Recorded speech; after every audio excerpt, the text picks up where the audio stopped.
wastewater treatment intended for? Is it fundamental to achieve SDG 6 and SDG 11? Well, before I answer, I would like to highlight some data. Today, 3.6 billion people on Earth do not have access to safe water and lack safely managed sanitation. The United Nations Sustainable Development Goal number 6 seeks to ensure safe drinking water and sanitation for all, focusing on the sustainable management of water resources, wastewater and ecosystems, and acknowledging the importance of an enabling environment. The United Nations Development Goal number 11 aims at making cities and human settlements inclusive, safe, resilient, and sustainable. Some countries started long ago to achieve these goals, while some others are still at their starting point.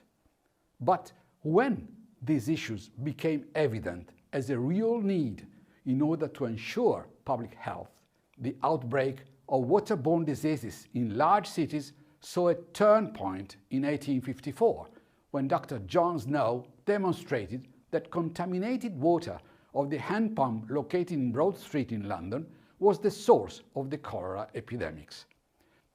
Then, the need to provide safe, drinkable water was the first cornerstone of the water service as we know it today. Following this new awareness, actions against biological water contamination were soon put in practice. First of all, disinfection of water sources, the rapid decline of mortality rates in the USA for typhoid fever followed the adoption of water chlorination. The provision of safe water in private houses through aqueducts has led to a large increase of the flow rates of wastewater discharges. This, in turn, highlighted that all this wastewater could not simply be discharged to the nearest spot. The solution was the one that the ancient Egyptians, Cretans, and Romans already applied: drainage channels, used also as sewers. But now, do you think sewerage is enough to ensure a healthy and safe environment? Of course not.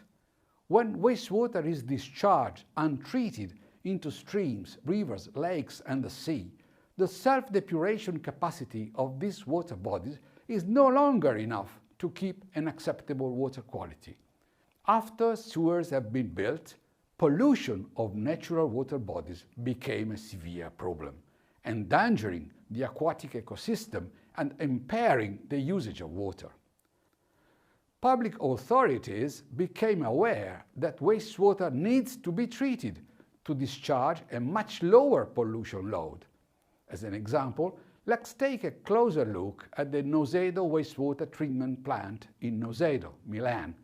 It treats 1.25 million population equivalent, people plus industrial discharges.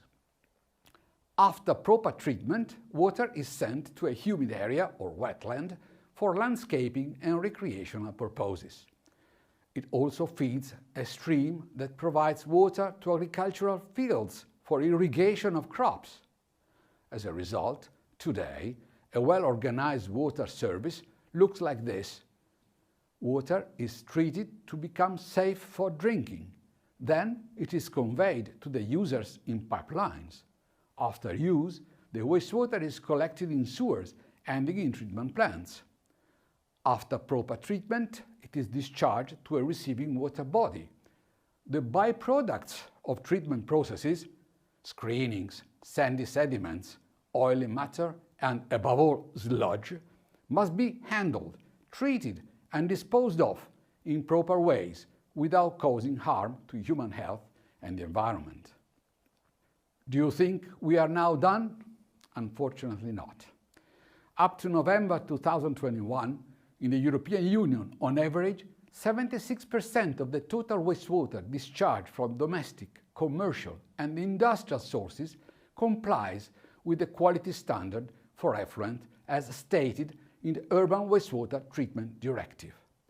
Although in other EU member states this percentage is close to 100%, this percentage is as low as 56% for Italy. This led the EU to issue infringement procedures against Italy in January 2022. But why is Italy performing poorly in complying with EU legislation? There are many causes, but I think that the main one is the high fragmentation of the water service. Some companies run the service in large communities and can afford not only to invest in improving their infrastructures, but are also looking at advanced solutions. Economy of scale is one of the key reasons. What should be done? First, reducing water losses in pipelines that are as much as 42% of the water supplied. Second, replace or reline leaking sewers and reduce parasite water intrusion. Third, invest to refurbish and improve inefficient treatment units. What is the vision for the future? What is the new mission of wastewater treatment plants? First, face new challenges, such as provide better quality effluent, tackle new emerging contaminants, and at the same time reduce energy consumption and gain in operational efficiency. Second, act as sentinels against epidemics, enabling the so-called wastewater-based epidemiology, or WBE. WBE can evaluate an epidemiological phenomenon on a large number of people by collecting samples and detecting viral RNA. Third, wastewater treatment plants will evolve to biorefineries to recover energy, reclaim water for irrigation and industrial uses, and recover cellulosic material, nutrients, bioplastics, inerts, char. Someone says it is too ambitious, but some others are already doing it. Let's start our possible.